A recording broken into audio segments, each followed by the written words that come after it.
Capage TV. Capage TV.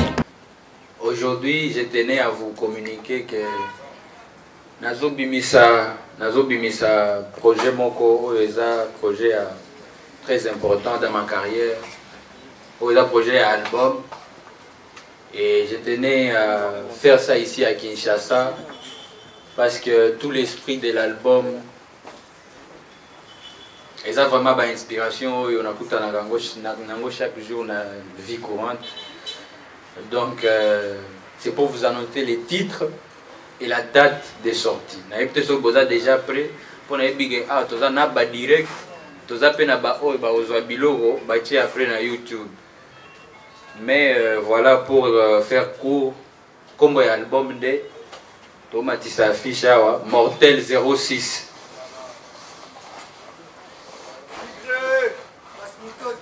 Mortel 06. Fibuna Fimbo Ken Piana. Tolandi annonce bi azo lancé album à Sikezo Bima. Mais chaque fois annonce bi na remarqué ce qu'on bi miseloko et ya kana mwa mupepe moko polémique. Pourquoi qu'on y date il y a le 26 tandis que le 26 toujours c'est l'année concert il y a héritier Watana Benafikine où ils ont déjà frontiment. Il y a concert na sorti album. Déjà à la base, naza mwana Goma à la base beaucoup de gens que je vois à la télé donc belé na katipe na bino tango beta masolo à Goma déjà botia la confusion makache. On ne parle pas de Goma par rapport à la guerre, on parle de l'Est qui est attaqué chaque jour. Goma c'est une ville et la chef-lieu à Nord Kivu.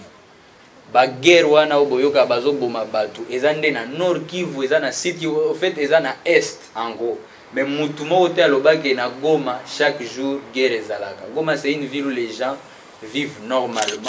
Ok, nazo mona ka ndenge bosala baje na rebo. Moi baje pena makasi hein, baje na pena makasi trop. So na ngana tu na ka question.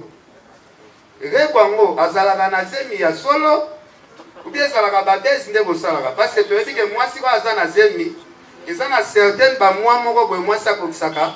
Mais jusque là,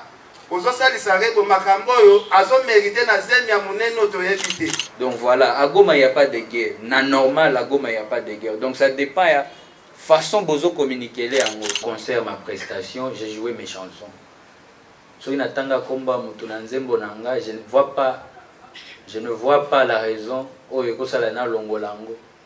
parce que voilà, j'ai fait une chanson, na sali dédicace à l'artiste, et puis mon côté, na sali dédicace à l'artiste mi balé, puis na sali dédicace à l'époque à gouverneur Nabiso Julien Palou. Aujourd'hui, être appelé un artiste de festival n'est pas un défaut. Et je vais vous rappeler que tous nos artistes sont des artistes de festival. Boroloba, pourquoi j'ai dit ça? Aujourd'hui, je vais vous confirmer. Naba tutu ba otalango ba ba kenga na lobby.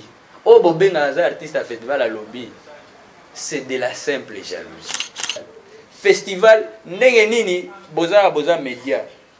Essayons de revenir un peu en arrière. Combien de fois ba leader na biso ba leka na ba Caribou variété, ba leka na ba plateau na bino, ba zo tout la tolo ke ba ke beta na fespa me à Braza. Eza festival to festival. Combien de fois baleka pour baloba tobeta na Femois à Abidjan ou ya Magic System ya à Salfo. Mais à un moment donné, arrêtons de dérouter les jeunes. Google Ads, je le dis bien, eza elomo eza compagnie eza très légal. Mutu nyonso compagnie nyonso se respectaka eza na posa. Et ça la promotion ba produit na bango. Basala kamakambo de la même façon que au komona ke bon ceux qui na leki na plateau ou internet ou bien na kendeleka na France 24 na France 24 ba otalanga koleka zela na kende na France 24 ceux qui na leki na plateau ba otalanga te zela na kende na TV5 c'est la même chose. Dire que tricherie que ça là par exemple pour ça la promotion na YouTube est tricherie, c'est de la même façon que le baké ko bimisa nzembo il faut tika kango yango moko ekele kolongwa na ndako te ke okende sala ba émission kofanda na mutu kate osala ba selfie ke oyoka banzembo na yo kosala eloko te ne bouge pas. Donc kosala promotion à toute forme, disons que c'est aussi une triche.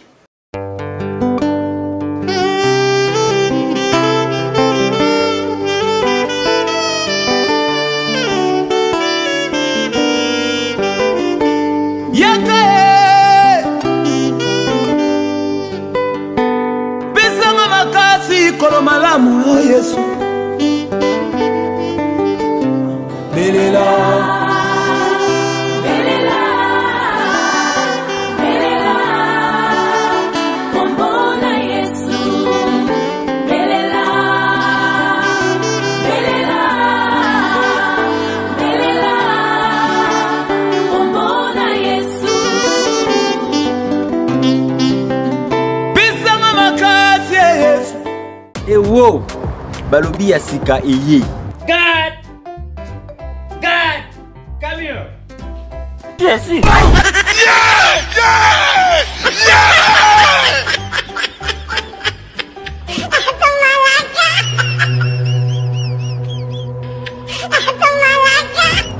MK Boy Comedy. What's up, nigga? Oh my god. You shut up. What did you say? Since when I been your nigga? You're my nigga. Hey you, shut up. I'm not your nigga, I'm your father. Oh my god. Ba mama, ba papa, tukindi kusabuni na kati ya chaîne na biso ya sika MK Boy Comedy. Hey man, this is my life. I want to be a musician. You forget me? Oh! Pona ba film bien, ba film ya kitoko, ba film moko éducatif pona bana na biso.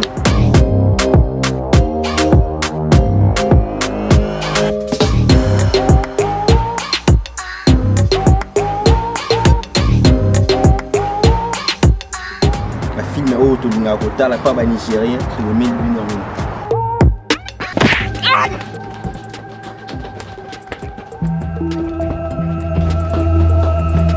Take your computer and take your back to school. Go back to school. Go, go, go. No, nonsense. Tous s'abonner biso nyonso na kati ya chaîne na biso ya sika MK Boy Comedy. Je vais me lever pour atteindre le visage des uns et des autres. Bon après-midi à toutes et à tous. Mesdames et messieurs de la presse, ce rendez-vous a été un souhait de l'artiste avec toute son équipe. Après son dernier périple en dehors du pays, il a été à Ouagadougou pour une soirée de remise de trophées. Après cela, il se produit toujours à Ouagadougou et après, il s'est produit au Guinée-Conakry. Juste après, l'artiste s'est mis à cœur de venir en face de vous qui êtes les pionniers de la presse qui l'accompagnent depuis le début de sa carrière. Il a deux grandes nouvelles à nous donner et c'est autour de ces deux grandes articulations que vont constituer notre échange. L'artiste veut bien répondre à toutes nos questions, mais nous allons prier en même temps à l'assistance de bien vouloir se focaliser d'abord sur les deux grandes articulations qu'il va nous livrer cet après-midi et après bien sûr la carrière de l'artiste jusqu'au jour d'aujourd'hui, tout ce qui lui est arrivé et ainsi de suite, en évitant scrupuleusement s'il vous plaît de s'attarder sur les noms d'autres artistes pour ne pas s'écarter de l'objectif de cette invitation. Sans plus tarder, mesdames, mesdemoiselles de la presse, avec beaucoup de respect, estime que je vous dois, nous remettons la parole à l'artiste pour le mot de bienvenue, d'abord, et juste après, nous allons lui laisser l'opportunité, en lingala, en français, c'est la bonne manière qu'il va se sentir à l'aise, pour nous livrer ces deux articulations, ces deux grandes nouvelles dont il s'agit. Bonjour la famille, ça va? Obini na télé. Ah. C'est zangaté la volée. Bon, merci déjà pour votre temps. Merci de me donner cette opportunité de communiquer avec avec nos fans, avec nos griffes surtout. Donc, je suis content de vous voir si nombreux. Et j'espère que cette rencontre aura des bons résultats. Donc voilà. C'était déjà mais ça fait première fois. Ça la crée bien. Et voilà, j'ai hâte de vous annoncer la raison pour laquelle on est là. Mais est-ce que c'est le moment? Oui, je pense que tu vas vraiment gozer la yango. D'abord, nos sincères excuses pour le retard, embouteillage, bien sûr, sous ton bouteille yango. Mais sinon, Togo, zone ça nos paroles et pas na yomoko parce que yom to ben ici presse. On peut ici bango deux grandes nouvelles. Oyo, Oyenango, et à partir il y a une nouvelle wana, dès na osenga bandeko bapati sango, baeba ko s'appuyer nango pour nous poser la question.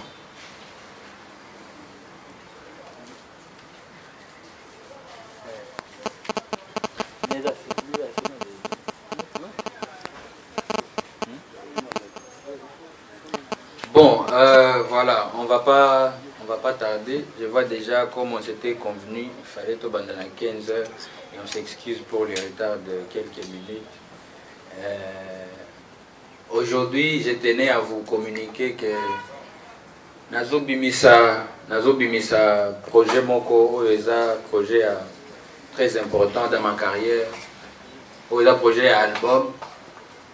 Et je tenais à faire ça ici à Kinshasa parce que tout l'esprit de l'album et ça vraiment une inspiration on a tout en chaque jour dans la vie courante. Donc c'est pour vous annoncer les titres et la date de sortie. Peut-être que déjà prêt pour nous dire ah tout ça n'a pas direct, tout ça peut na ba o ba ozwa biloko ba ti après na YouTube.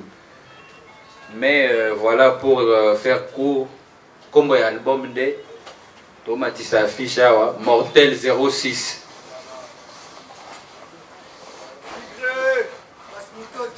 Mortel 06 na affiche autotier date T. Donc c'est ça les grands messages aujourd'hui.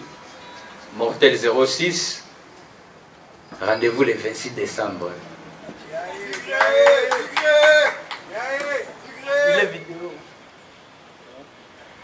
Voilà, nous osons croire que l'artiste a été direct et clair. C'était l'annonce de son grand projet. Longtemps on a attendu cela. Il y a eu beaucoup de questions autour d'un album qui va signifier la carrière de l'artiste. Et aujourd'hui, c'est réel. Mortel 06, Mortel 06, c'est le nom de l'album. Et bien, la grande surprise, c'est qu'on ne va pas attendre 2 ans, on n'attendra pas 6 mois. C'est pour le 26 décembre de cette année que cet album va sortir. Ainsi dit, mesdames et messieurs de la presse, comme de coutume, nos questions vont rester autour de cet album, autour de cette annonce, mais bien aussi autour de sa dernière sortie, de sa carrière jusqu'au jour d'aujourd'hui. Nous nous prêtons à cet exercice. Le micro est ici. Je vais avancer vers la personne qui voudra bien lancer les hostilités. On se présente. Ken. Merci. Zoé Bangato. Yago. Merci. Okay. Merci beaucoup. Film na film Ken Piana. Tolandi nonce bi azo lancé album à Sikezo Bima. Mais chaque fois il nonce bi na remarqué ce que bi miseloko et ya kana mwa mupepe moko polémique. Pourquoi poni date il y a le 26 tandis que le 26 tozo zélandais concert il y a héritier Watanabe na Fikine où ils ont déjà frontiment. Il y a concert na sorti album.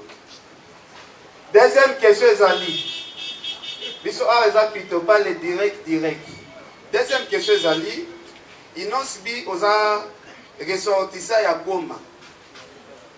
lelo tomoni ve na biso Koffi Olomide autosala tourner côté ba est wana place ekenda sango kuna bitumba kuna place vraiment babomaka bato ebele mais tolandi Kisinjo asali micro baladeur na kati ya Goma bandeko ya Goma oyo baokelaka mawa monde entier keno bandeko na biso basila kuna bandeko ya Goma bakomante balobi kuna guerre ezalaka nango te oyo nyonso toyokaka eza makambo ya lokuta yo etake ressortissant ya Goma omeka koexplike biso kote wana mwa moke.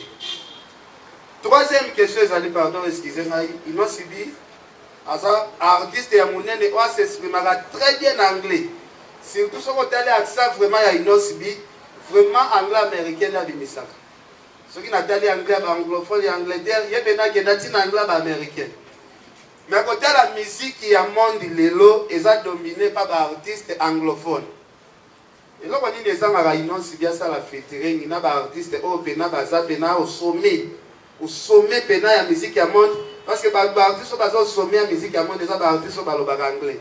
Inosibi tout le monde qui est ambassadeur aux États-Unis, bon sur l'anglais très bien. Tu répètes le qu'on est ça la raquette, au ça la bas featuring qui n'a pas artiste ou amateur. N'a pas une question sur ça. Inosibi. On est remis par 25. Ok.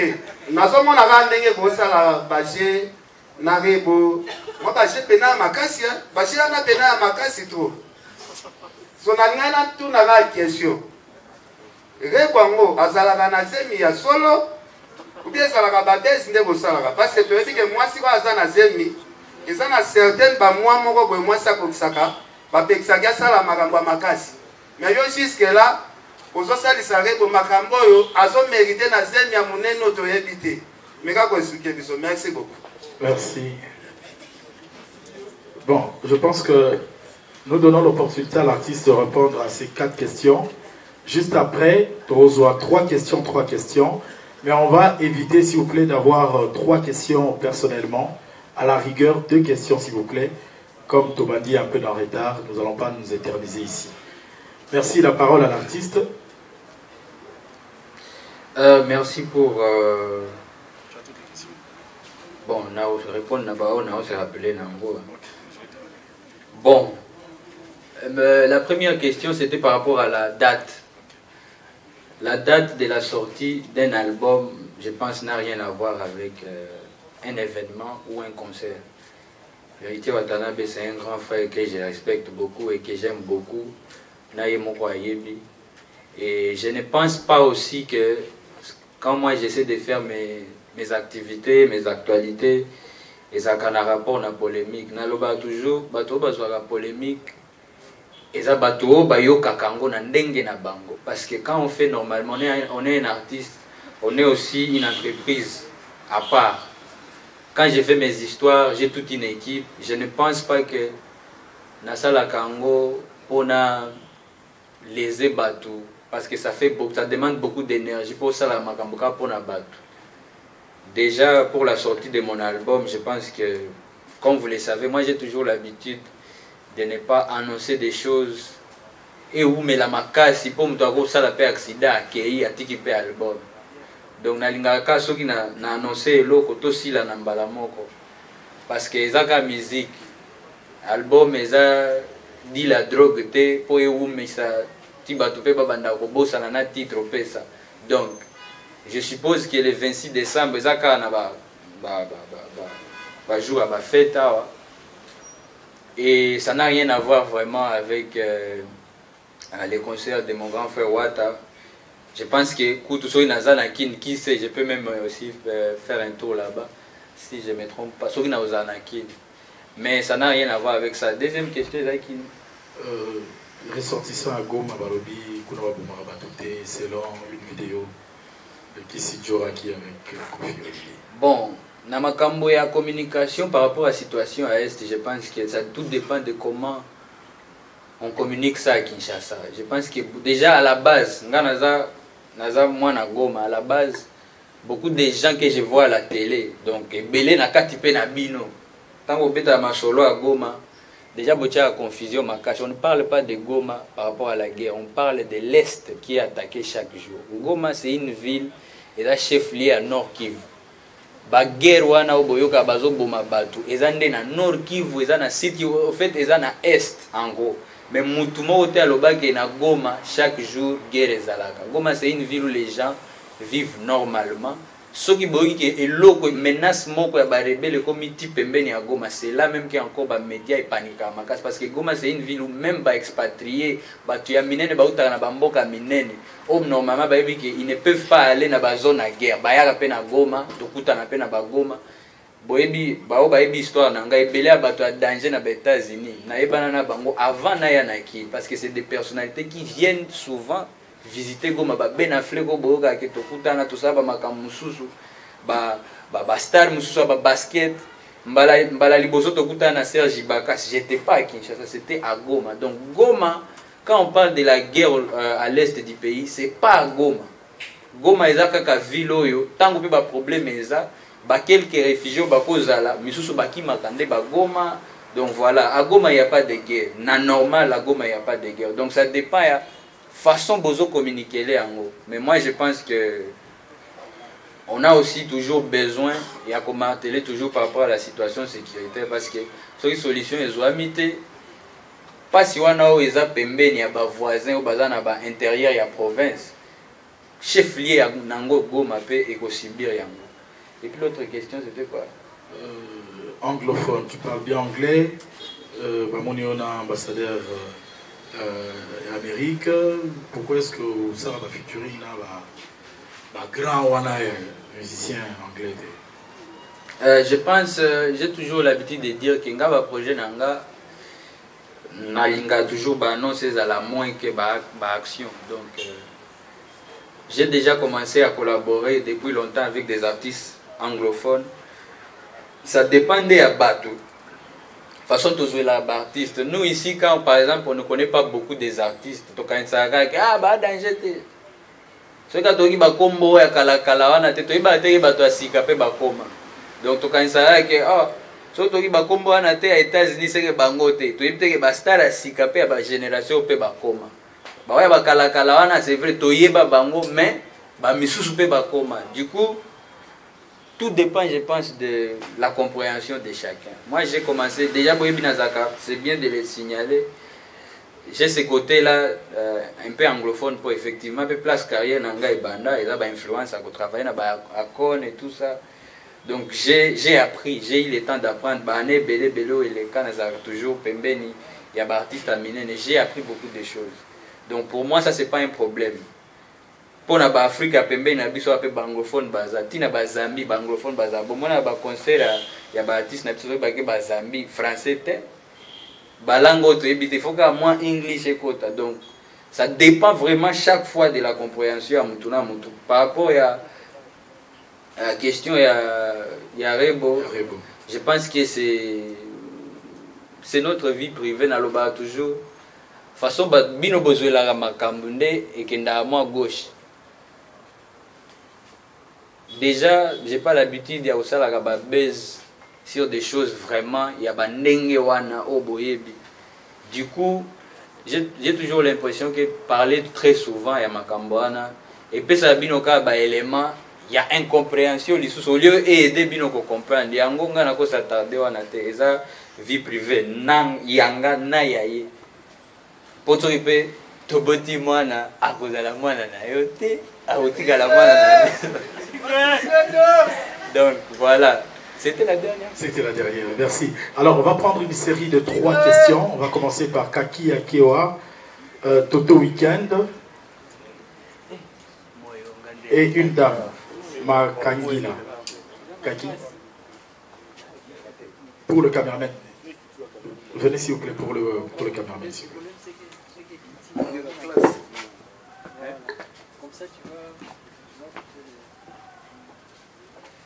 Oui, merci. Je suis Kaki Akewa, je suis venu pour le compte des Bana Okapi. C'est une nouvelle radio qui vient de naître. Alors, je pose une question à Inospi.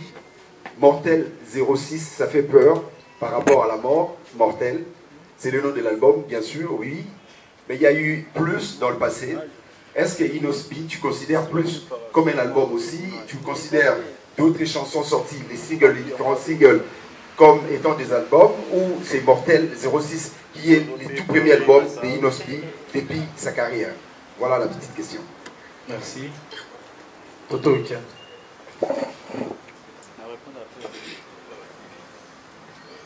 Bonjour à tous d'abord. Donc bonjour, c'est Toto Bomongo, Toto Weekend, Kid 24. L'artiste est bonjour. Innocent, ça va? Moi, ma question est dans la modalité. C'est tellement simple. Moi, je veux venir nous rejoindre un peu. Je parle surtout par rapport à Repo. Moi, je parle par rapport à Repo, mais pas sur la vie privée. Moi, je voulais demander Mortel 06. C'était aussi l'une des questions que j'allais demander, mais déjà, quelqu'un qui a anticipé, ça va. Nakati, il y a Mortel 06. Est-ce que featuring est ça entre toi et Repo? Est ça tout et ça? Ma deuxième question, et ça, moi, c'est plus aussi qui est côté là. Inospi, depuis que vous êtes avec Repo, Inos, ça va concentrer. Oui, le téléphone, je pose la question, c'est le téléphone. Non, c'est bon. Au comprendre. Depuis que vous êtes avec Repo, vous vivez avec Repo, moi personnellement, est-ce que aujourd'hui Repo, si il est sous responsabilité d'Inospi par artistiquement, musicalement, et Yomoko Banda, vous êtes avec Repo, est-ce que Repo a redressé ou a mati? Et on peut demander aussi, est-ce que dans le cadre de Mortel 06, il y a un featuring toi et Repo autant et pour que ces bilans balles ensemble? C'était juste ça ma question.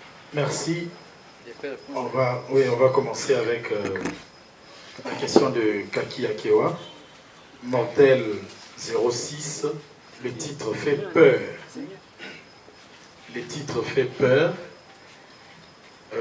Est-ce que vous êtes conscient en gros? Et surtout, morceau, surtout, tube, surtout, au Bimisa, au Banda, vous considérez comme album, ou bien ils ont encore des titres isolés que si Koyode, ils ont un album n'a contenu à Sika. Merci pour la question intelligente. Mortel 06 n'est pas un titre qui fait peur, au contraire.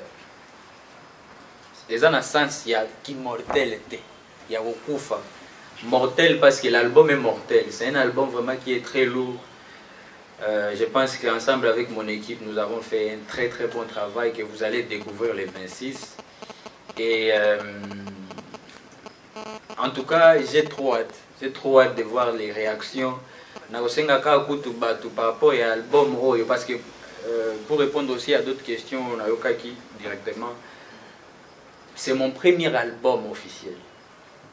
J'ai dit ça parce que effectivement, ça fait plusieurs années que je suis dans l'industrie musicale et beaucoup de gens ont toujours des confusions. J'ai eu à sortir beaucoup de titres, singles, j'ai eu à faire EP au plus, venanga kaki akewa mentionaki plus ezaki na 5 titres boye nakati wana nde banzembo neti bazobeta mabe ezala ba lelo buka lelo lamba lelo ba mon boulot ba mur nasala pe na ba mixtape tant période nazala na États-Unis depuis 2013 boye natia ba contenu ebele na ba plateforme ba téléchargement. Siko yebi quand on n'est pas encore on sait pas encore vraiment très professionnellement ce qu'on est en train de faire. Communication qui n'a qu'à en vrac. Nde batu tout bazwa kango na ndenge na bango. Ne omona okuta ke moto azo ke ino ça ça un album personne n'a pas conviction là. Nyoso wana c'est parce que quand on mettait beaucoup de contenu sur les réseaux, et ça qui na façon peut être communiquer les en mais et ça là qui ba album. Et aujourd'hui, je suis fier de vous dire que ça sera la première fois oyo na bimisi consciemment et professionnellement et officiellement album nanga ya liboso. Donc, j'ai trop hâte ya komona ba réaction ya bato. En tout cas, je peux dire ça, j'ai fait ça à l'ancienne pour et là genre ba album et bandeli tisuka ba titre. Challenge quand on a repensé ba écouteur, ba auditeur na biso. Et ça na ba commentaire, les ba bandana nous quand tout ça kana ba mauvaise langue parce que moi je suis victime beaucoup ya ba mauvaise langue. Ole mutu abanda ko chrétien magambo ça n'a rien à voir na musique. Ngana ko lukaka challenge zala. Mutu avalo ba eloko atanga nano atakombo nani nzembo ya mabe. Oh awa oyembaki mabe. To titre oyo eza na sens te eza na tina te. En tout cas na lingi wana ndeza ba débat parce que vous allez comprendre que na carrière nanga bato ebele balukaka batia brouillard moko sur les côtés travail, les côtés qualité de son, les côtés qualité à image, les côtés concept. Na makambu nanga ebele, les gens ont toujours tendance à tirer brouillard sur musala wana qualité wana. Mais au moins plus bato ba opesa ka lumière ka na bilo moko ya stina te pona kolakisa ke ye za ka boy ye mingi YouTube ye azailo te ye boy. Maintenant ngana lingi na étape to bandi parce que ça étape mo eza crucial na carrière nanga. Challenge za moko tout le la musique awa imbagi mabe pona ni titre eza mabe mélodie o yango te na lingi peza ba débat na donc to kende peza na contenu ya album. Et puis l'autre question c'était l'autre question de Toto Weekend. Mortel 06 va connaître un feat avec Rebo. Deuxième question, depuis que vous avez collaboré avec Rebo, selon vous, Rebo a régressé ou bien niveau Naïmati? Par rapport aux détails, d'abord il y a l'album Mortel 06. Je vais préciser une chose. Détail moko on a coupé Sabino, c'est un album de 15 titres. Mais pour nous appeler Sabino détail, il y a des titres ni neza na kati, collaboration ni neza na kati. Je vous laisse découvrir ça le 26 décembre. Nga boyebi na yeli bino te na communication à bientôt mon album. Na yeli bino na date mbala moko. Donc moi volonté wana ya ko pesa bino biloko eza déjà prêt, donc ça la bino assiette moko eza déjà prête. Volonté wana eza, donc souffrez en silence. Bozela ba surprise na bino on a bombeli bino le 26 décembre. Donc ba détail penza ya kati. Seul détail on a lobi na ko pesa bino sikoyo eza album ya 15 titres. Par rapport ya depuis tout ça na Rebo komata to ko kitanae, ça c'est pour les fans, c'est les fans qui voient. Mais c'est pas à moi de dire tout ça parce que voilà, bino ndebo na ebi entre biso nyonso awa to la bato ba sepela na Rebo makasi ba msu ba sepela na boé. Mais ça c'est une décision ou une déclaration que les fans peuvent faire, pas moi ou même un chroniqueur. Je m'excuse. Donc voilà. Merci Priscilla Makangila. Au village Chetemba, la toute dernière prestation publique où immortalisé Fali Poupa na refrain Moko, alors que selon va dire Naé, Bozala couteau tiré et ça les gondé ni ndenge ou yema ina public na ba tigre en immortalisant griffe plutôt. Et puis deuxième question, artiste et festival. Ben artiste et festival, mais par mon village Chetemba, par parents baillés, bana baillés jusqu'aux petites heures. Est-ce que au commis ici Kango basé au salon la reproche? C'est vraiment des bonnes questions aussi. Merci à la sœur. Comment elle s'appelle? Priscilla Makangila. Merci pour la question. Moi je précise une chose. Au village Chetemba, c'était mon concert, ma prestation, j'ai joué mes chansons. Je ne vois pas la raison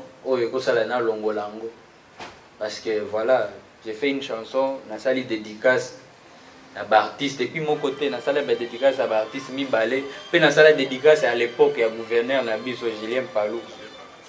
Donc, je suis en concert. Il faut yemba banzembo ndenge ezala parce qu'au côté nous on est toujours choqué quand on voit quelqu'un faire ce qu'il a à faire. Et là voici Kaizaki wanate, donc je faisais que reproduire ma chanson nanga en live et puis c'est tout. Par rapport à kozala appelé artiste à festival, je pense que ça c'est un problème qu'il faut jeune nyonso base à la conscient na distraction ba vie na biso mususu bazolinga batia na mitu na bango. Moi, je suis quelqu'un, j'ai toujours été très protecteur. Avant, j'ai besoin de visibilité. Je me battais beaucoup parce que moi-même, j'étais victime. Il y a Kolukaka. Et là, on sali. Posa na industrie kaka oza na ba semblable na yo te, il faut ba dénigrer en fait. Et ça m'a permis d'être très fort parce que nayaki na kin na esprit moko boye oza na okimia olingana na problème te, mais Kinshasa etie esprit nanga moko sikoa kozala combattant, donc oza wana pona ko protéger o déjà si osali moto anyatela ngote yo po tikala wana ozotala ye. Je vais vous donner beaucoup des exemples par rapport à eloko wana faire na biso lobby. Aujourd'hui, être appelé un artiste de festival n'est pas un défaut. Et je vais vous rappeler que tous nos artistes sont des artistes de festival. Boroloba, pourquoi j'ai dit ça? Aujourd'hui, je vais vous confirmer. Naba tutu ba otalango ba ke ngana lobby. O bobenga za artiste à festival à lobby. C'est de la simple jalousie. Vous savez pourquoi? Na âge ya muke. Oye obandiko obimis na nota album te. Osali na ope eloko ya danger te, oleki pe batu te. Oye kaka na idéologie na yo esimbi obandiko sala ba gauche droite okena ba mboka ebele osali nzembo obimika na carrière obandisi kame obandiko sala ba champ planétaire donc nzembo ekei etiki mboka eza na lingala. Les gens commencent à t'appeler dans différents pays oyo ba viennent na o mususu ba yebi po ba koma kuna basala ba album bakenda kobeta ba playback na ba playback bakenda kobeta ba festival na ba festival, mais kaka po yo oza muke ba moni yeye na mwa rapidité boye babandi ko luka ba dénigrer passé pe na bango eza pe passé te pona présent. Tous les artistes ya minene na mokili, tous les artistes eza ba Beyoncé, ba Jay-Z, ba Travis Scott, ba Nigérien le lobo, ba Wizkid, ba Davido, ba Barna, tout le monde ba vena biso tout même awa ba vena tout ba Koffi Olomide. Les gens qui sont aussi réfléchis et qui ne veulent pas détruire la mentalité à Bagel, ils savent à quoi servent ba festival. Festival ndenge nini boza média. Essayons de revenir un peu en arrière. Combien de fois ba leader na biso ba leka na ba Caribou variété, ba leka na ba plateau na bino, ba zo tout de la tolo ke ba ke beta na FESPA me a Braza. Eza festival to festival. Combien de fois ba leka po ba loba to beta na FEMOA ya Abidjan o ya Magic System ya Asalfo. Combien de fois ba leka po ba kende tout à tolo ke ba beti ba playback na ba soirée privée ba joueur, na ba soirée privée ba président. Katango comme R ya Inosbi o yembangu sans album sans elo ka banze bobi misa moko pe ebe ezo sa bitumbana ba album mususu. Et comme festival eza mabe, playback eza mabe, première fois beti concert na ye nga o yebisanga par exemple que kobeta na nini Chetemba ezaki kotia ba likolo. Pour moi c'est une insulte, je m'excuse. C'est une insulte parce que nakola na beta d'abord musique live. Avant na kin ngana ba frère na to beta musique live. Quand on me dit que ouais, yo ka ba playback bino ba jamais beta la live te, live ngana kola nango. So ile lobo yo ka musique ezo se métamorphoser. Batuna batu ba yebana kana registre na bango. Moi je dis ça à tous les jeunes artistes parce que les lopé comme nini. Là où on est en train de se moquer de Inosbi. Parce qu'avant moi j'étais protecteur, il y a des jeunes artistes belenios parce que bazaki très faible parce que bakalonga na zaki kozwa et zaki directement ko affecter pe bango parce que j'étais presque le seul na milieu oyo kala ba viende ba na ba opportunité. Maintenant to comme peine ba opportunité en termes d'abord de visibilité. En playlist na ba fête nyoso ba boîte nyoso maintenant c'est tous les jeunes qui cartonnent. Mais comme ici ko honnête, Inos bofandi na na kin asa makambo na ye bino pe bosala ya bino place beaucoup tibazo se moquer na Inos petit wana kuta ba festival eloko grave ezate petit wana ba playback na lingina loba ba jeune artiste wana nyoso o bazwaka plaisir ya ko se moquer na Inosbi tango ba loba ke ko beta playback na eza mabe ko beta na festival eza mabe baza ba bête.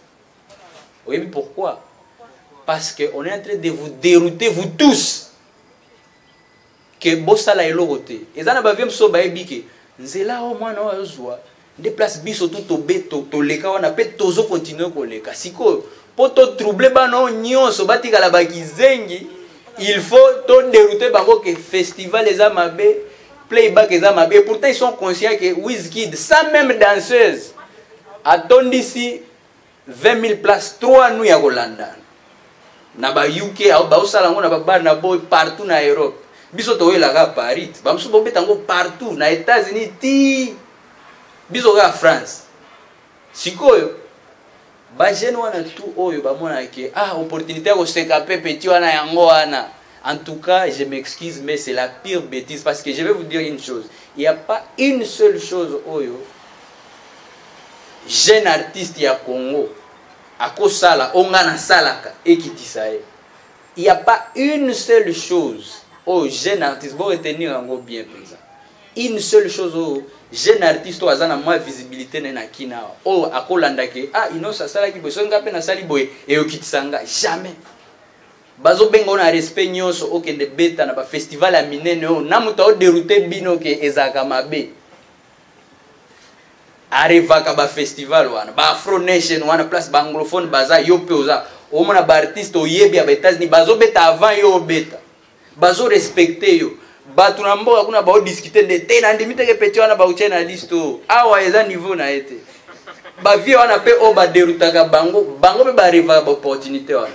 Mais on vient vous dire ouais festival des Amabé même muto a lekande na karibu variété o lo bato to beti fait moi to beti fait spam. Tout ça là, spectacle, dans le festival, on a danger. Vous allez comprendre que c'est la pire distraction, pesant monter ma bena jalousie. Et puis, pour finir vraiment, sans vous mentir, c'est pour dérouter les jeunes. Et ça que, bino baeba bino, na ba nostalgie, ba live ba quartier latin, ba live ba wenge, baebi ba toyo, format na bango, pour qu'il nous présente quelque chose de bien, il faut tomber na bango na groupe na bango. Mais ba jeune alelo biso ba yebi biso ke bango baza pe na moi fraîcheur moko boye bango bana banzela ba Wizkid ba Davido soki azana makoki azana pouvoir wana obeta live toko betsa pe neti ngande ba benga ngeza selon demande soki ba lingi live neti na Cameroun na le 31 décembre nazo kende na équipe nanga mo ba basengi live ba yebi ke na beta ngo batala ka ba vidéo nanga mais soki pe ba lingi playback nga problème ka bo respecter cacher nangeza bobo changa na hôtel bien équipe nanga na nani abito ça la bien donc tout carré siko soki oyebisi jeune moko boye kokenda robeta playback wana te petit wana oyo sabino soni yo moko beta ba playback bazo benga yo okeka na sako dona manager DJ kutute okuta eka sur place ba viona to basala ba ko dérouter ba je basala biloko ti sikoyo akozo akop moko boy ba bengsi na soirée privée bazate na kopeta ka playback na bomoni mutu loketo soirée esili mais soyo ozala inos po monike ya zo yango na pété azana album te yo souffrir pour ça la ba kambo après l'équipe banzele belé et comme isko non vous voyez et puis c'est la même chose même na façon ya ko présenter oyo biso tozo présenter que ça soit la musique façon ya ko ça la promotion ozo la sa ba jeune par exemple que kosa la promotion na YouTube eza mabe kosa la promotion na ba Facebook eza mabe au moins boyebi babilo wana babilo sponsorisé tout ça donc yo yebi déjà que bon makambo yo ngana zana moi suka carrière nanga je n'ai plus rien à perdre zela na distraire bana tout comme ça ngana tikala ka le seul qui va faire beaucoup de choses yo sko la ka bango ka ke moi tout ce que j'ai fait c'est vrai ya batu mususu nyonso eza lokuta tu cherches quoi. Si c'est pas la jalousie, si c'est pas monter mama beka ya otala bana na to batala on a TV ba reva yo so si bango eloko ebi ba uzala faible et puis ba faible belé bazana on mona ba jeune alité belé ba 3 j'étais na ba réseaux sociaux ka commentaire moko apamba pour na commentaire muto atie na post na o Panzani World o bandiko like ça que donc o bossa na batu bazo produire ba pesa ba vrai pouce o bandiko uzala neti moi c'est ya musique. Donc moi je suppose que batu bakokokate kokitisa valeur nanga pona ba débat politika la kana kin tango na okende ba place omoni so monika flash ya téléphone télé milikolo so monika Burkinabe moko to Guinée moko oyemba lingala fierté nanga yango wana soki nazongi na kin ba websanga ki kobeta na chetemba eza challenge insulte yango wana parce que ba sepela ki effectivement pour toyebani ba fan nanga baza ebele nazana depuis ngana benga nazwa ba invitation tina na ba présidence Oui, puis ça grand prêtre Fachi à moi na muki. Non. A sepela la musique nanga, a invité ngana se produire par exemple na résidence na. Et puis au bimika par exemple na Oya, okuta batuma na quartier ba lo baké ah ya ça artiste bana miki. On comprend le niveau. Donc nakenda tina ba Guinée équatoriale, président a invité Oya ko yemba nzembo na yo. Il y a grand prêtre Quadraté, il y a Weranson T, il y avait la mise Salvatore T. Donc, bengisi yo yemba et loko na yo moko ba sepeli nango. Donc quelque part, vous-même continuez à développer. Partout est très important. C'est pour tous les jeunes artistes et aussi pour les vieux oyo. Ba it magamba osala. Menga eko commandé côté na ngate. Voilà. Voilà, merci beaucoup. Sur ce point-là, l'artiste s'est vraiment étendu, il fallait, c'était très important comme il l'a dit. On va passer à une autre série de questions. Gabana Basele, Fanfan Soupi, Tania Mabé. Gabana Basele, on commence avec toi.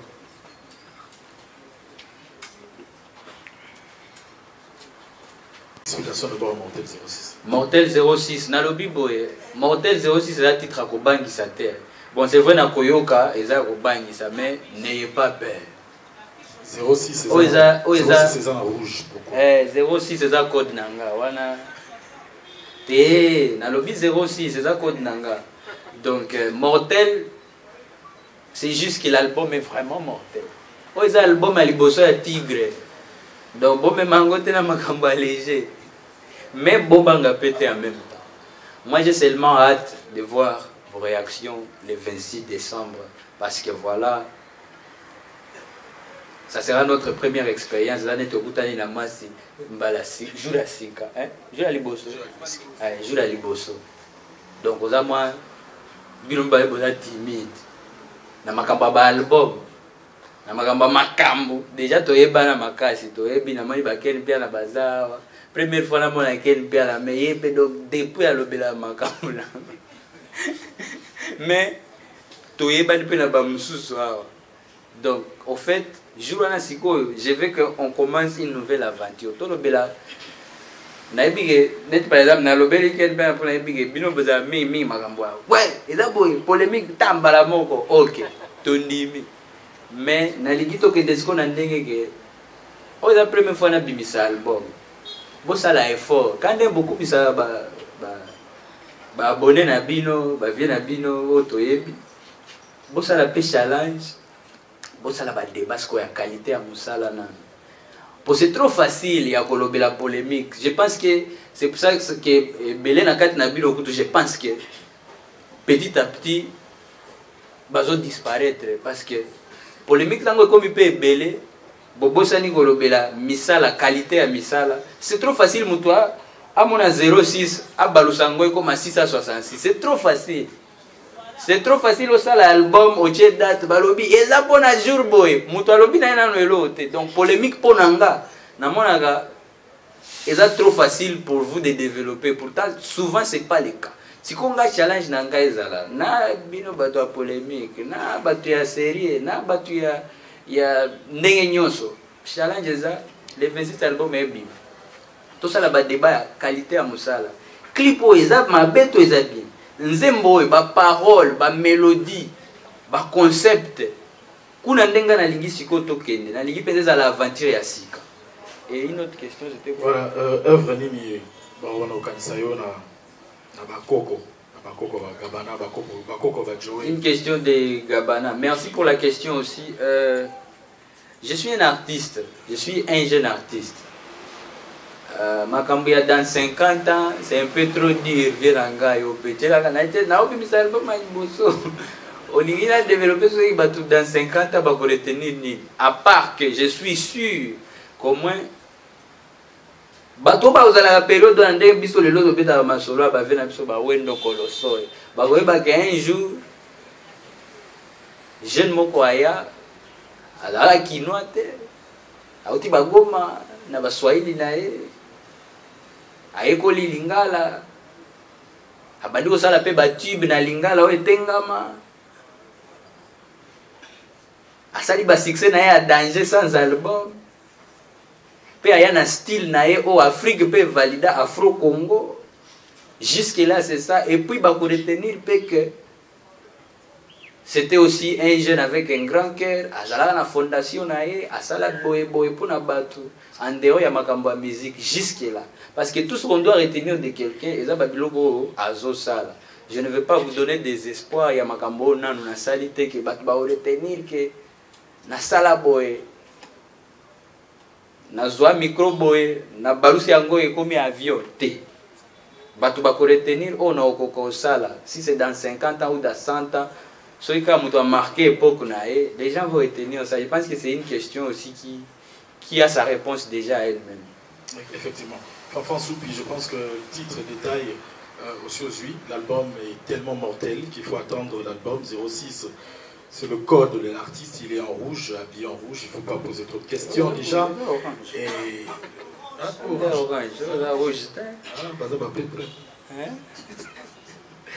Voilà, pourquoi est-ce que le projet suit autant de temps? Ah, la question qui est Fanfan. Ouais. Au fait, je suis un artiste. Et je vais vous dire une chose, ça c'est par rapport au Psychoyo, à pourquoi je voulais sortir l'album.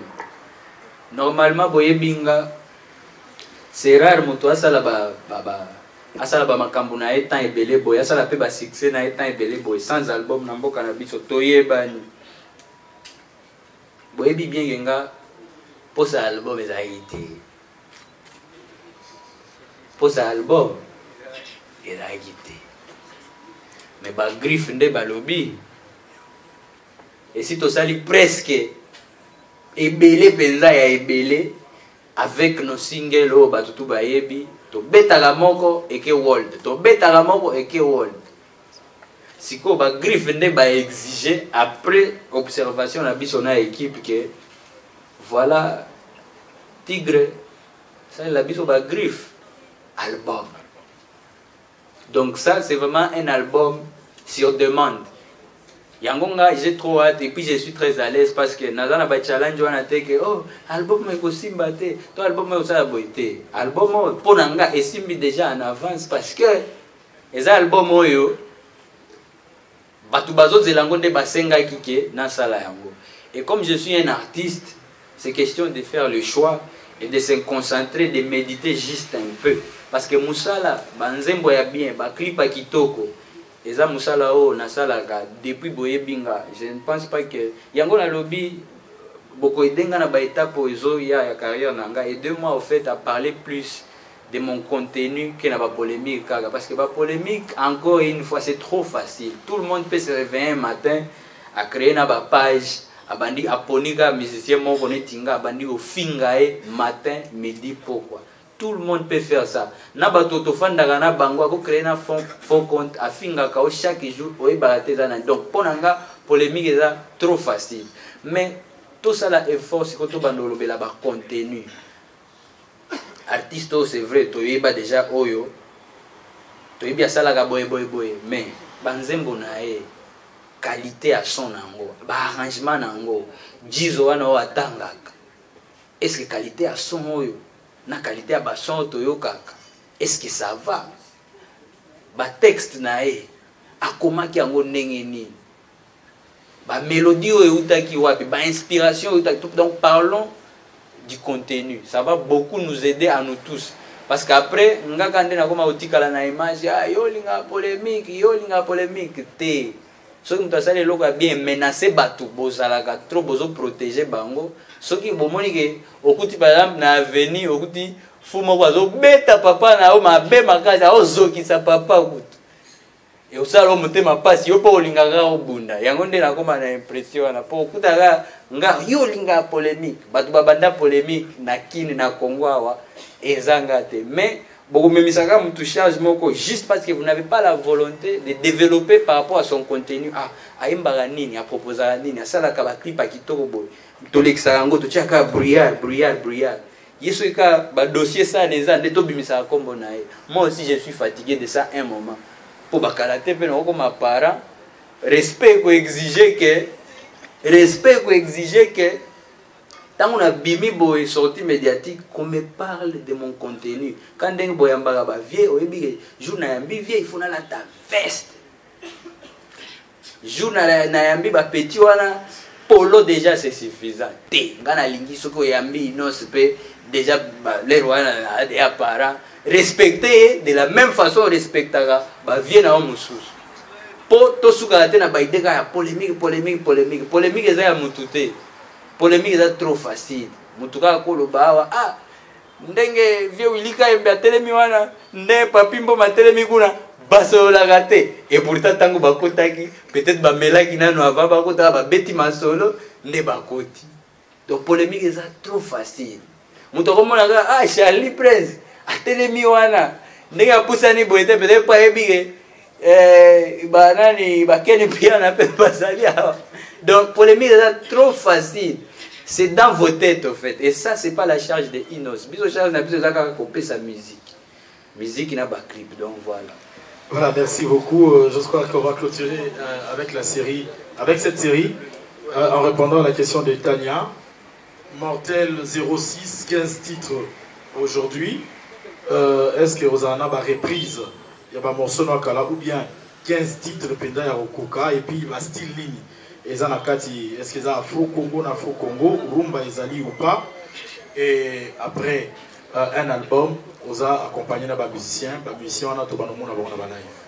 Ah, c'est vrai cette question, j'ai pas répondu à cette question, je m'excuse. Toyo Kanamwa bien, on a un album et un Inospi. Encore une fois, cher chroniqueur, bossa la effort. Il y a comprendre makambo et comme la musique na biso ya Congo et ça les sous musique ya kalaté. Je dis merci d'abord et je salue ba effort nyonso ya ba ene na biso. Il y a monde rumba, monde typique. Je salue pesa ba effort na bango na ndenge ya ko ndenge ba travailler ka na ba groupe boyebi ba musiciens nyonso tout ça. C'est bien déjà. Mais faites aussi un effort de comprendre une chose qui est en train de nous arriver. La musique à Congo, et c'est métamorphosé. C'est vraiment, je suis là depuis un moment, mais tout le monde est bandé parce que si on est semblable, comme il est belé. Et nous, on ne vient pas dans le format où on a que, dès qu'on a un album, on a une liste, il y a des musiciens, on a un vocal. Ça, ce n'est pas notre sauce. Biso tona makambo ya kisikoyo na lobite ke abavie na biso bawata eza kisiko tete ezande bango deja bauti nde na système wana ke baza deja confortable et puis baosala yango bien. Biso touti na système moko eza ke biso ba école oyaka oyembi nzembo nawe osilisi so oza na posa ofula moto na Afro Congo c'est vrai tozali na Lizarbo grâce à Lizarbo aimbaka bien mais souci nanga nga penza so na moni ke mutu azana ba capacité belé na linga te na tika eka na sima nanga yepe bomeki ko luka bo bandako fongolele nzela na ye moko biso nde façon na biso ko fula ba jeune mususu eza na ndenge ke ce que remarqué que mutu aza déjà na moi ba capacité na ye o tikeli pe moi a volé de ses propres ailes. Mais biso ezate ke boko espérer que na chaque nzembo ba surprise kozanga te mais na chaque nzembo bozela te ke ndenge balobio eza générique donc ba 5 animateurs bakobwaka ndenge balobio eza rumba 7 vocales en tout cas et ça c'est vraiment pour les chroniqueurs. Excusez-moi, faites un effort de comprendre ce qui est en train d'arriver à votre propre musique et zo comment est-ce qu'on a diversité na diversité wana. C'est vrai, il y aura bakoyaka na stylo ezala déjà nde ba frère na biso ba bina filé ba continuer nzela na oui. Pe muto ozala muto akozokate. Mais bon souffrir pe en silence ke ba jeune muso pe ba kobima ba kosala makambo ya bango moko basale bandeliti suka pi bo sepela nango. Ngana olo baka challenge ezala qu'on cherche pas à coincer tout le monde. Challenge ezala kaka tu apprécies ou tu n'apprécies pas. Si tu n'apprécies pas, n'en parle pas, boude. Si tu apprécies, c'est pas là que ça peut baninga nzembo nga nzembo nanga. Et ça fait ça pour tous les jeunes. Et voilà quoi. Donc voilà, on va poursuivre une autre série de questions. Mon frère, excusez Kombo Kimi, commence par toi. Papine Boma, après Laurent Fabrice. Voilà. Bonjour à tous. Bonjour. Innocent Maloumé. Premièrement, on aura félicitations. Les consoeurs pour une conférence de presse. Aujourd'hui, c'est pour un album. Donc, félicitations après 2 années. Première question, c'est celle de savoir 15 titres, Innocent. Quel genre de musique on retrouve? Parce que Nava Single, les albums, c'est la biso, de temps en temps, Zaraki, il y a bien aussi ce tour, il y a la rumba. Donc, dans les 15 titres, quel genre de musique on retrouve? Est-ce qu'il y aura du tout ou Torotiga en Afro-Congo? Ça, c'est la première question. Deuxième question, c'est par rapport, il y a temps, décembre, et que l'artiste se décide, il y a aussi l'album. Tu fais un album tout à fait référent aussi dans Bandeko Misusu. Ou aujourd'hui, ça peut nous dire, je le fais à ma manière, je paye le temps, il y a Romé Karotala, Netolobara, Tamokena Wenze, pour y Barolata, Folou, la Pepa Baninga. Si tu l'as fait, peut-être tu pourras nous le dire. Troisième, c'est vraiment pas une question, c'est juste une observation. C'est vraiment apprendre avec beaucoup d'amour, si tu le voudras. C'est vrai, on est de la presse, si on s'est déplacé, c'est pour cette conférence de presse. Là où je veux vraiment dire, c'est une observation, à prendre ou à laisser. Quand tu dis Bokene Koye Bisabatuana, moi personnellement, c'est l'équité. Sincèrement, c'est pas passé. Cela veut dire, à moins que Bato Baye, Bata Bato a groupe, Oto Beta Rafana Yo, voilà tout qui. Mais ce qui Bato Baye, Bata Bato Baye vous posez des questions, s'y porte les questions. Cela veut dire, quand tu réponds aussi, réponds peut-être à la personne où il a posé question. Ça sera encore plus élégant. C'était juste une observation. Merci.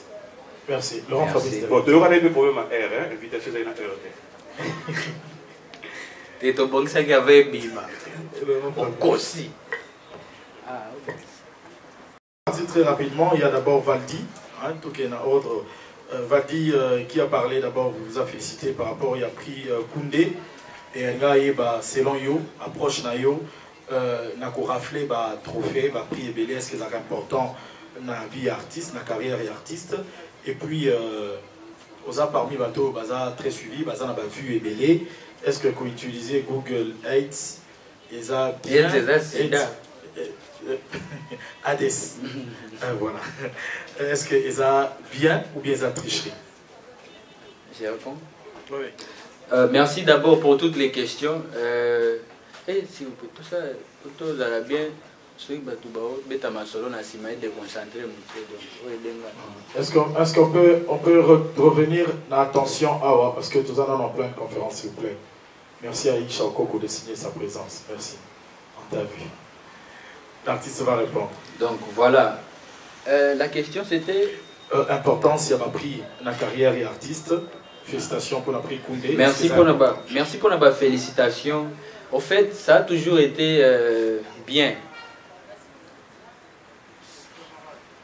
De concentrer à soda. Je pense que ça a toujours été important pour un artiste de se sentir reconnu. Quand on récompense son travail, ça a toujours été un plaisir, en tout cas pour tout artiste. Et moi je pense que c'est juste que makamba trophée déjà to banda nango mabe na mboka na biso. Au fait, nyonso ebe bakande na communication ya ba trophée belé. Trophée en soi kozwango c'est la fierté pour tout un artiste. Ezalanga ezala batu nyonso. Seulement ça maintenant c'est ma petite expérience au batu baebi pe na yokela ngo sonité. Après mon expérience, na ba méchanceté nyonso na kutana nango na nzela na nga ya mokuse. Moi je me dis un bon moment ba trophée kozwango nakoboya nangate.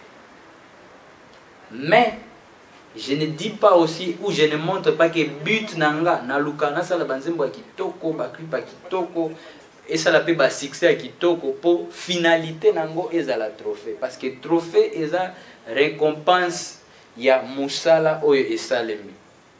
Donc tu peux faire le travail. Si tu n'as pas de trophée, ça ne va pas t'enlever le travail que tu as déjà fait. Mais si tu fais aussi le travail et que le trophée peut baki sami, en tout cas avec plaisir. Parce que le problème est comment que chaque jour vous êtes en train de remarquer ça. Chaque fois, il y a un trophée moussoussou, vous remarquez. Il y a une haine contre Bango, mais il y a un trophée moussoussou, vous remarquez, la plupart du temps, il y a la basali ba catégorie na Bango, pour ba benda nanu, lumière. Ba benda lumière, il y a ba jeune et belé. Va poster bango va pesa bango visibilité na bamboka différent et puis après bango déjà ba ebi ba trophée na biso oyo ezala ki obeta kite biso to yebi mutu to kopesa ngo. C'est pour ça qu'à un moment tango sali banzembo neti ba yope mutu nyoso andimi tina batoza na besoin te oyeba ke ba yebi yo bandimi nzembo na yo. Mais au moni ke ba otia ona ba catégorie mo pour dénigrer pour ba kiti sa valeur et loko ya bien au sali. À un moment donné, et ici esprit que non, makamboyo donc eza pendenge tokanisa te. Eko zalato musala nanganga, seule motivation nanga, ce que je vais faire est réussir parce que ba vrai résultat nango kande na lobaka. Je suis dans les vrais. Soko sali nzembo yitoko, ba obengisa ona bamboka, ba ofuta ko ba cacher na vie na yo eko avancer na vitesse o eza moi likolo par rapport à muto osala elote. Donc ba résultat aux ouakango c'est le mosala au sali. Mais ceux qui n'étaient au sali mosala et puis ba récompenser au je pense pas aussi que c'est un problème. Parce que tout se passe dans la tête. Tout se passe vraiment dans la tête. Et puis l'autre question c'était trop de vues, est-ce que Hades a triché? Ça les vues on il y a Google Ads ne balobaka. D'abord moi je suis toujours très content ya koyeba ke naza parmi artistes africains au batala mamaka ceux qui muto bimisi eloko bazotala. Mais vous allez comprendre une chose. Eloko ya Google Ads et il y a le même contexte na question on a répondu qui déjà. Il y a pas festival, il y a pas playback, bobeta ba concert binoka ba invitation. Ça va dans le même sens. Au fait, quelqu'un qui sait déjà que eloko yo eza bien. Mais comme on a une carrière nanga, je ne vais plus faire plus grand que ce que j'ai maintenant. C'est là que distraire bana onyo sona la kisabango que basa la promotion te yo zo kanga manamboka moko ebi kuno zo visibilité. O sala ba émission belé, o boy kutuna média par exemple local. Ko ebi média local et qui ça valeur amsa nanga na communiquer na ngota una na mboka ba paya. OK. Wana la promotion te. Na même ba plateforme on a kuna pe distraire ba jeune sko tikaki na bled que bossa la promotion te par exemple na YouTube et puis Google Ads je le dis toujours les loyo muto azo banga ba lekae akoyaka toujours azo déconnecter yo na makambu nyoso ebike soki a continuer na nzela oyo en tout cas ngama on za en danger au moins ba même bato wana ndia koyaka toujours azo dérouter OK ko sala la promotion te muto asala déjà ba promotion na YouTube. Muto déjà a posta ka ba biloko eza sponsorisé donc na ba page na mususu na ya ba fanatique netinga boye kutu na pesi mbote alingate ba mona c'est nanga moko azaya na biso c'est boss a gérer page moko ba fanatique ba page wana eza normalement sentiment ya ba fanatique mais eza na ba vie na biso mususu même na ba page wana ba sponsorisé ka yango donc elo ba poster wana bolinga te. Il faut que monango ata ba finga ba jeune mususu ba distraire bango bino il faut que monango parce que kuna ebi communication aux anini ah non c'est pas lui qui a dit les ba fan ndé balobaki OK mais à un moment donné arrêtons de dérouter les jeunes. Google Ads wana je le dis bien eza elomo eza compagnie eza très légal mutu nyoso compagnie nyoso se respectaka eza na posa et ça la promotion ba produit na bango. basalaka makambo wana de la même façon que okomona ke bon soki na leki na plateau o ya internet ou bien nakendeleka na France 24 na France 24 baotalanga koleka zela nakende na France 24 soki na leki na plateau baotalanga te zela nakende na TV5 c'est la même chose. Dire que tricherie kosalela par exemple kosala promotion na YouTube eza tricherie c'est de la même façon que lobake kobimisa nzembo il faut tika kango yango moko ekele kolongwa na ndako te ke okende sala ba émission kofanda na mutuka te osala ba selfie ke oyoka banzembo na yo kosala eloko te ne bouge pas donc kosala promotion à toute forme disons que c'est aussi une tricherie. Donc voilà c'est la même chose ka ndenge bazolakisa bajeune nyonso ke boyokaka soni bosala la promotion na ba Facebook te na ba YouTube te bobeta na festival te boboyaka yango c'est la même chose. Pratiquement la même chose. Papi Mboma te félicite pour nous avoir réunis autour. Mais pour Nanga, c'est bête. Et je n'ai pas honte de le dire parce que on te dit par exemple aux artistes, mais pose à la makasi, c'est la même chose. Donc on te donne une idée bête. Toi aussi si tu acceptes na conscience na ok nandima donc yo po ndimi oza bête parce que ba ebisi yo moninga na yo oyo avance ko na yo na motema na yo ebige tipo asa makambo alikolo même si aza moya je kenga il fait bien son travail ba ebisi yo ke o mon makambo na sala bolanda ka été ba playback ba festival ba Google Ads nyoso ya kitoko na isala kombo na emata bosala yango te yo pesiko lobi ah oui je suis bête j'accepte et c'est pour ça que je dis bino ba chroniqueur boza place tout beaucoup na na bajena bon parce que baza on a terrain pour mériter un commentaire ya ba vemo boye tout un ton un soutien c'est devenu facile finga na nuinos na émission moko boye même si ezana ya malonga te na otanga kombo na yo opanzani world allez-y comprendre batu o ba ebi makambo ya réseaux ne tambola ba ebi makambo na zolo donc voilà. Merci, je crois que Papi a eu sa réponse. D'abord parce que enfin, nous, quand l'album, nous avons espéré que nous avons mis un single. Félicitations pour l'idée de cet album. Merci beaucoup. Surtout que c'est une surprise. Au petit gars, ils ont la montée. Et ils ont du coup. J'aimerais poser une question Mogo par rapport à Nzembo, Oyo et aux Anakats album. Tout à l'Iboso. Otalisaki biso banzembo ebemaki en single yango sangisaki yango esel album yambalo pena ba single o eza premier album et bongo ya liboso pesaka biso na boboto wana eza contenu différence ces années pour chacun on peut na CD c'est la seule question non ah ok si ça comme ça ouais ok si sa question comme ça pour moi na évolue hein. On a lobby bien eza album nanga ya liboso officiellement. Et parce que liboso. Donc tu vas mélanger tous les premiers tubes et ceux qui seront nouveaux ou bien au Pesabiso Bacho Basi. Viens à poser une question moko ya nzembo nanga ya avant album o yebi.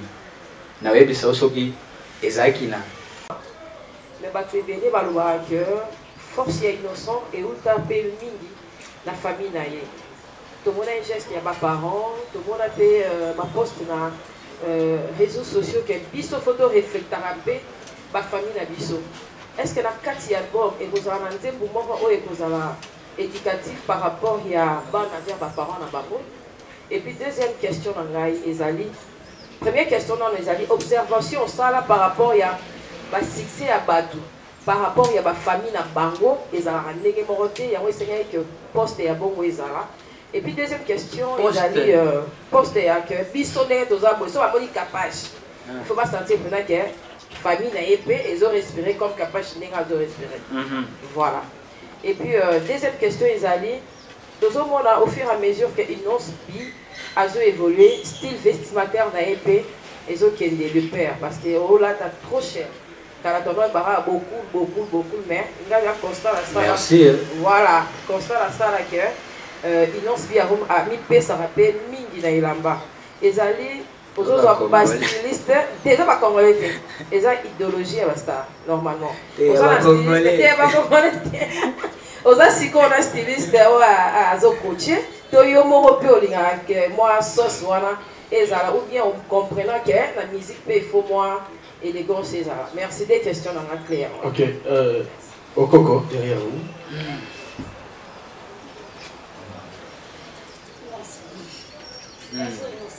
Bonjour Aïcha.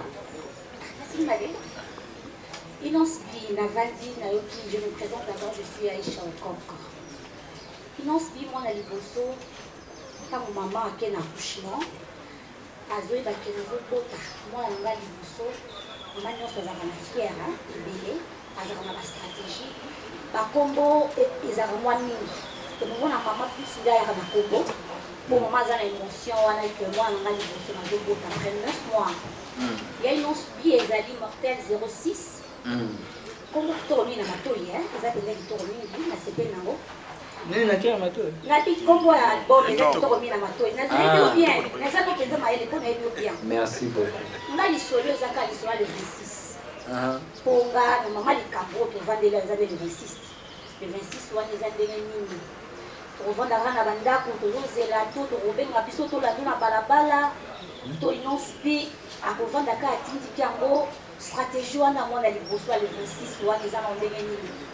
Et puis question mibale ezali nyonso yebisela biso yaya changer stratégie mpona presco mpona kozwa yo yaya aza mwa kilo mingi mpona kozwa yo mpenza wana lobi ona komo baninga nyonso eza mwa compliqué mingi.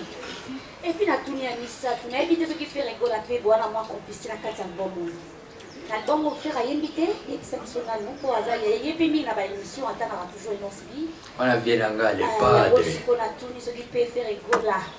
Mon toit, il y a beaucoup dans la 4 albums, merci. Merci. Charlie, place derrière toi, s'il te plaît. On s'est rappelé la bonne. Tigre.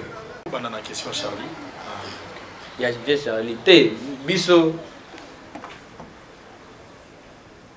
Tout ce qu'on veut faire, c'est la bonne musique.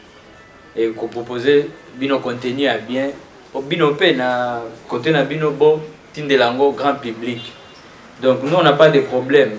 Oyebi déjà ceux qui na minute mutune tinga ceux qui na landi nazala en conflit na mutunyo saloba mabe na internet na osola sous na mutute parce que au mona kana bato oyo beaucoup de temps taille une fois te muto tirer sérieux. Du coup je ne pense pas que Eza Bajara va confier, il faut même à un dernier degré.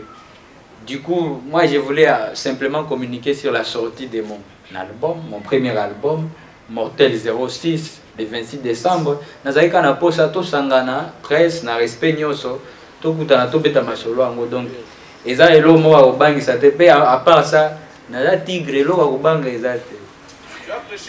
Voilà, merci beaucoup. Il a répondu. Aïcha Okoko.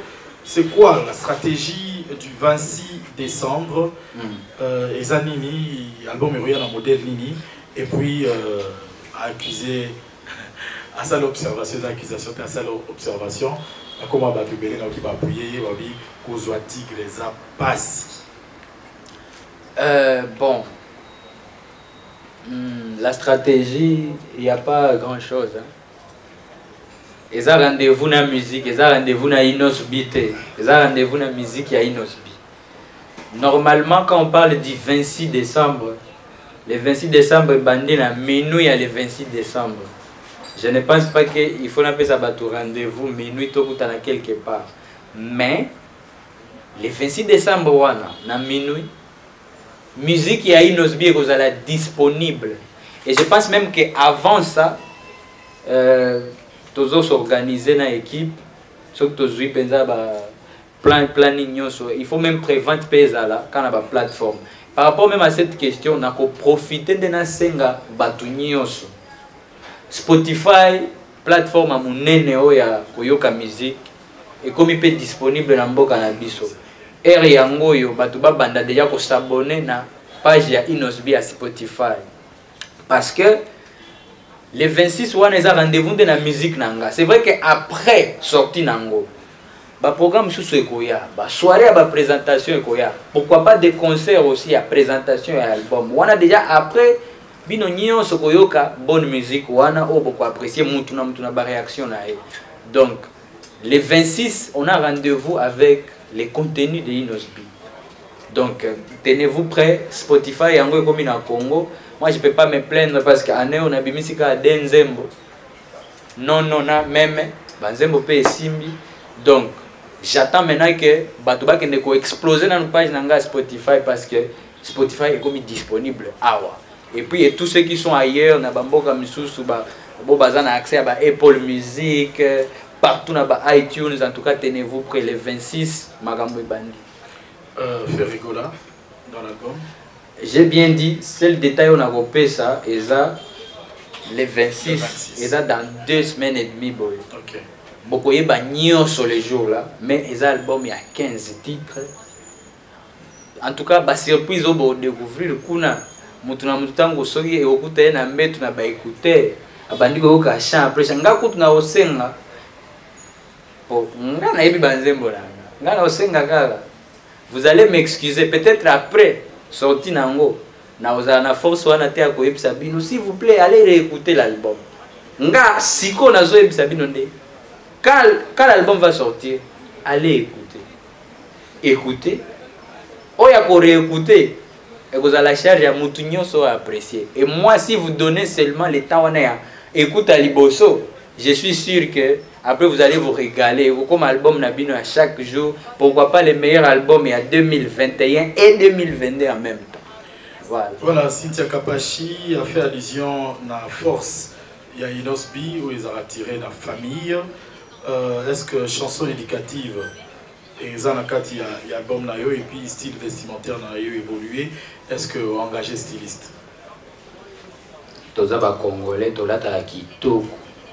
Sauf que vous remarquez toza na conférence de presse mais ba marque bimara chaque fois que ba sortir ça ba marque bimara ba balata la kitoko voilà. Donc merci beaucoup pour cette appréciation à look Cynthia na sepeli et puis cet album aussi. Voilà, vous savez comment moi je fonctionne. Ma famille a toujours été là pour moi. Ma force a toujours été ma famille parce qu'avant tous les succès, et le Waliboso Tozaki, Nangouezaki bénédiction dans la famille. Excusez-moi. Du coup, tout part vraiment en bénédiction, des bénédictions en bénédiction. Ma famille est là pour les thèmes. Déjà, ma solo a déjà répondu. On a un thème pour découvrir un album. Je vous promets que vous allez vraiment vous régaler. Yango boyo ka le 26 ce qui n'a pas ces détails si côté et moi aux ala jar na yote toi aux ala Alexis Maël au lobby qui était à promettre nga que ouais kozala non le 26 c'est ça dans 2 semaines là. Merci. Voilà. Vraiment nous allons nous faire violence, nous sommes au-delà. Teka ba pode bata chokote. Biso ba pode bata chokote. Oya baba to ba pembe olingi pembe. OK, muindu olingi muindu. Ruth Beauté ayebisinga nazala place zaka wana. Zaka wana. Ponga pena posetelenga na ki osalinga bien de sinarist bato batunanga pakola nini ozopakola nini mikolo na zao. Donc depuis na oti sida faut monter kana yindi mais na yindi te na pestis ko chocopo. Donc ça va produire Ruth Beauté. Ce que savon noir quoi. Savon noir eza pona ba moi biso pe bata mwindoti. Ba mwindo sala ngane zo longo za savon noir. Miki oui donc savon noir so salela yango elongola ba biloko wana. OK. Et nourrir peau voilà. Bato o bazana ba moni ke mabumu et sala mandenge baté yango ya Ruth Beauté zali. OK. Yango chaque soir. Bato bazana ba bouton belé sala wana manjare o eza pona ba bouton. O eza pona nduta. Bazana ba nduta bo consulter Kapachula bo consulter Malika Mania boye bozwa ba produit. Et moto basombi kuna. Bato kini basomba na kini parce que tona ba kisi nyonso. Ya ba fesse po ye minene zali. Tika boy. Poitrine neti yo boye eza mibali muso alinga mwasi na mais bu na yeso ezaka mwasi poitrine za minene. Voilà lèvre ya mbebo. OK. Neti ba musicien balinga ba mbebo ya rose. OK. Ba garçon en tout cas Ruth fa aider biso ba biloko ya mo aider. Ngalinga na tena mwindi bona za moi. On c'est mieux que la chez le côté de la lèvre, ça ba lèvre là.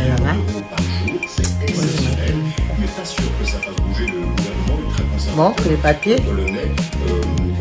Encore. Montre les papiers. Voilà.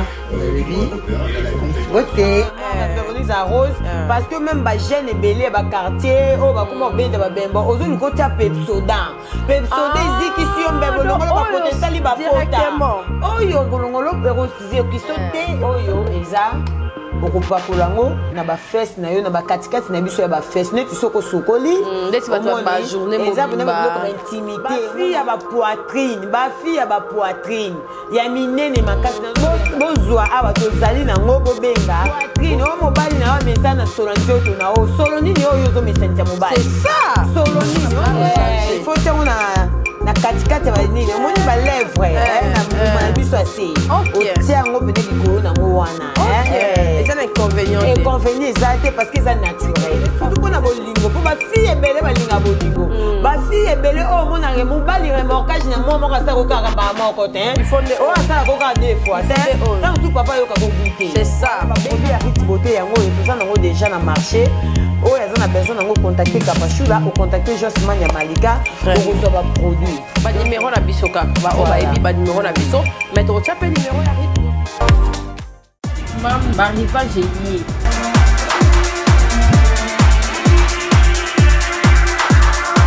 Maman Zala Bopédo, moi la paix Azala la Bopédo na vie.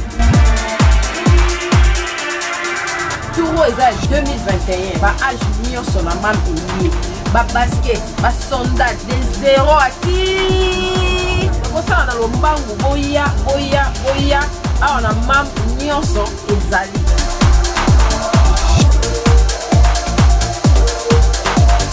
Maman bomisa bana po ya ngonde bokasi ya bapara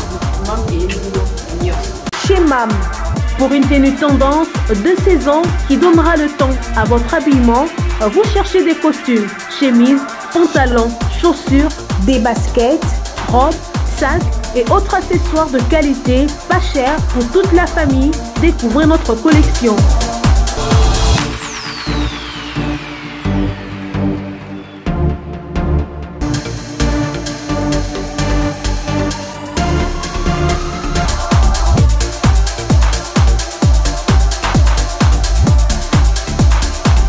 Notre adresse, avenue Kassavoubou, à Rekwado dans la commune de Ngaliema. Pour tout contact, appelez-nous au +243 81 07 58 832. +243 99 25 124.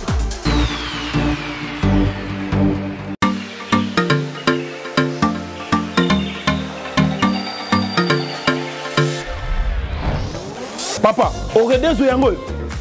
Est-ce que biloko yango c'est yaki? Koko teleza wat. Mbote na biso? Mbote. Mama Kapash. Yo posa. Ah na oredezo. Na conteneur. Na conteneur bakaro ya chantier. Ba yebisinga sérieux za makasi hein.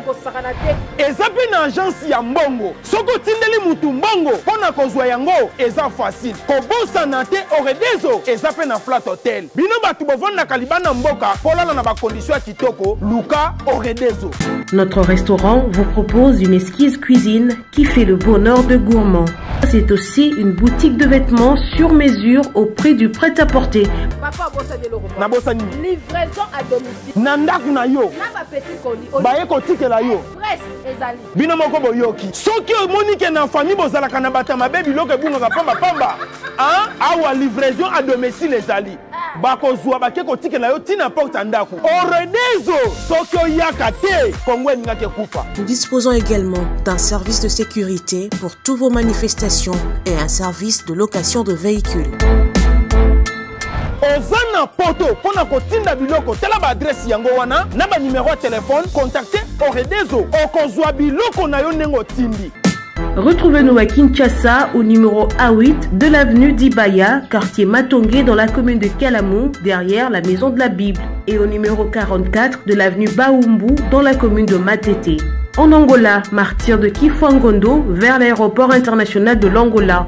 En France, 47 chemin de Petite Fontaine, 91 180 Brittany sur Orge. Maman Kapash, Oredezo, frappe na le, frappe na retour. Kapash TV. Kapash TV.